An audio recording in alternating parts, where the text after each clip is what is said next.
3 pages. So, Double-sided? no. Single. That is good. Double-sided would be, I think, a bit much. Okay. Well, thanks, guys. To be honest, I didn't really give this baptism as much thought as I should have leading up to this, but I think it's going well so far. And leading up to it, I was nervous because like there was still a little bit of doubt within me. I started asking myself questions like, should I even be doing this if I still doubt? What if I'm doing this too early? Or am I truly ready for this? Doubt has been something that I've struggled with the moment I started to take my faith seriously. There was a point in time where I didn't doubt my faith at all. In junior high and high school, I felt like I was on a spiritual high. Not that I was unbelievably convinced that my faith was the correct one, but that my faith brought me the most joy. And that's what I based my belief on. Joy. Or was it? In hindsight, I realized that it wasn't joy that my faith was based on, but satisfaction. I got satisfaction from finding a friend group through it. Got satisfaction for myself because I served a lot. I got satisfaction for being recognized as someone who's part of the church. It wasn't a virtue that fueled my belief, but comfort. A routine that I was so accustomed to that I didn't want to let it go. Then university came along. My routine of being a youth leader, volunteering with kid ministry on Sunday mornings, and doing Kidsplosion in the summers was shaken. I found myself in the same positions, but in a different headspace. When I talked to kids about my faith or tried to answer their questions, it felt so manufactured. Like I was watching myself get answers that I didn't believe in myself. I echoed answers with no conviction, like a parrot repeating the last thing said to them. I don't know what shifted, but I started to look at my own life and see how selfish it was. I was staying in the church for recognition, community, and essentially clout. I grew jaded with other Christians, thinking that if they were just as, if not more selfish than I asked myself questions like, what's the difference between finding self-fulfillment in God or family? Aren't both just a means for a selfish goal to make yourself happy? Who cares if you're doing stuff for other people? At the end of the day, you're just doing it for yourself. Angry, I reached out to a bunch of my friends asking, how do you know God exists?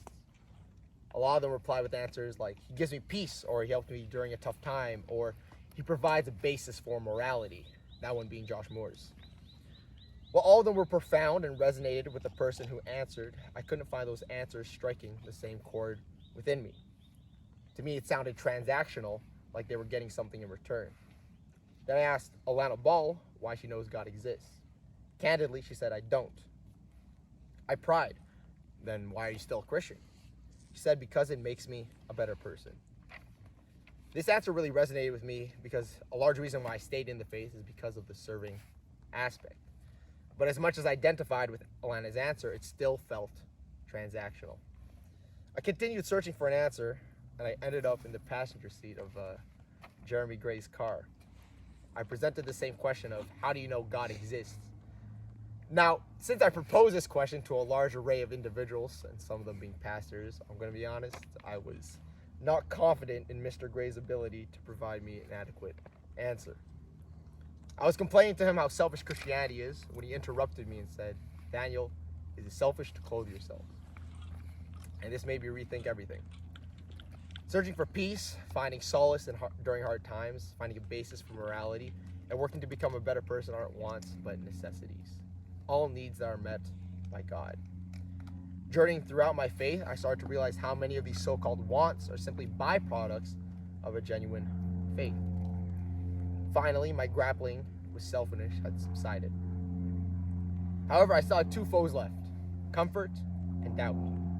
Now with comfort, I did not search the fight, it was more thrust upon me. During the summer of 2022, I did not get the Kidsplosion position that I planned for, and I instead wound up in Shiloh Youth Ranch. I applied for a paid position because I thought it was about damn time I got paid for my efforts. Unfortunately, the only paid position left was with the horses. So let me paint a picture for you. I signed up for a paid position at a camp in the middle of nowhere with nobody I knew, and instead of doing basketball at this camp, something I know I can excel with, I was stuck with horses. I was definitely out of my comfort zone. And let me tell you, that first week sucked. I was stuck walking in a circle in the hot sun with sand going into my shoes, pulling on a smelly horse for 30 minutes, 4 times a day. I wanted to die. The second week came along and I still had the same mindset, but at least I knew what to expect. And finally, that third week approached. And at this point, I really began to love the work that we were doing. I love the kids that came to this camp that I served, and the leaders that I was working alongside as well. Even though I was miserable on the outside, I felt like I was exactly where I was supposed to be. For the first time in my life, I felt authentic joy while I was serving, not satisfaction. The end of the week rolls around, and I remember coming to God and saying in my heart, God, working with horses suck, but I wouldn't mind pulling on a horse every day for the rest of the summer if I had to.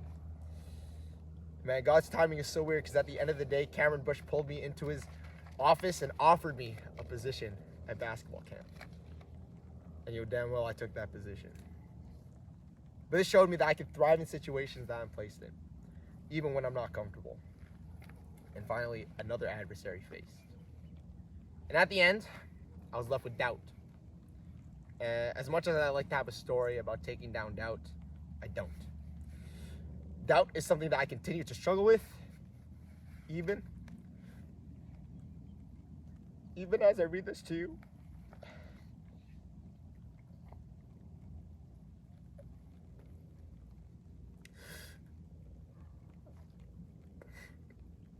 Doubt is the reason why. A part of me believes that this baptism is too soon, that maybe I should wait a little longer,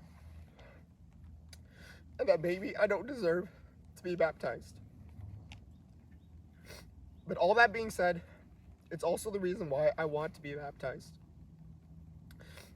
Even though there's so much evidence about the existence of Jesus and the proof of the resurrection, we'll never really know for sure. No matter how much evidence has been produced or will be produced, there will always be that little bit of doubt. So how will I overcome this? Back during youth, I remember positing a similar question to Kieran. I asked him something along the lines of, Kieran, how do you deal with things in Christianity that you don't understand or can't answer? He shrugged. There will always be something that causes doubt, but that is why I have faith. Hebrews 11:1 says, faith shows the reality of what we hope for. It is the evidence of things we cannot see. And as much as I dislike it, doubt will always be present. It doesn't mean a weak faith, but a questioned, rugged, persevered, and stronger faith. It's not to say that I'm okay with the unknown, because best believe I'm going to continue searching for answers, but that I have confidence with what God has done in my life and will continue to do. Hebrews 11:33-34 says, by faith, these people overthrew kingdoms, ruled with justice, and received what God has promised them. They shut the mouths of lions, quenched the flames of fire, and escaped death by the edge of the sword. Their weakness was turned into strength. They became strong in battle and put whole armies to fight. Doubt has and will continue to cause me to stumble in my faith, but that is also why I will continue to move forward. Doubt is the reason why I have faith, and doubt is the reason why I want to be baptized.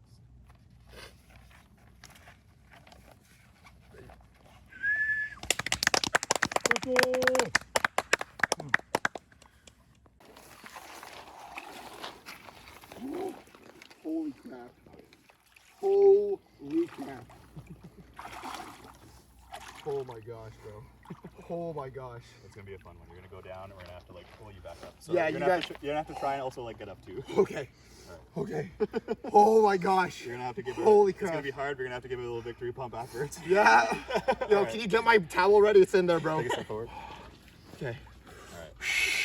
Based upon the confession of your faith and your desire to follow after Him, we now baptize you in the Father, Son, and the Holy Spirit.